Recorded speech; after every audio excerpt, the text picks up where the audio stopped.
Welcome to Samba Samba. Enjoy the video. You begin by selecting realistic samples and layering them. This is where tone is decided. Choose close, room, and a transient click for each drum. This gives attack, body, and ambience.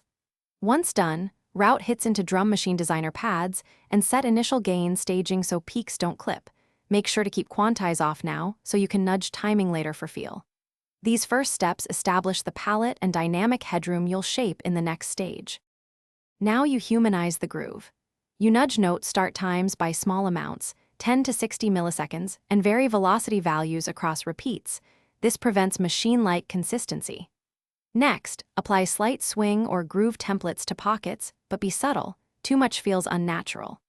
Route into separate buses for drums and overheads so you can compress and EQ differently, and use transient shapers to control snap versus sustain. These actions create the micro-variation and tonal balance that sell realism to the listener.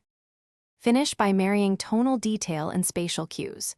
You blend close and room layers using convolution reverb with a 10 to 30 ms pre-delay so hits retain clarity while sitting in a room. Add parallel compression for weight, light saturation for harmonic richness, and a high pass on overheads to avoid muddiness.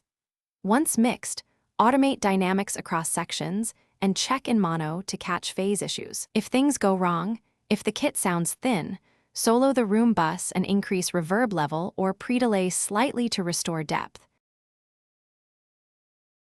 Thanks for watching. Consider subscribing if we helped you.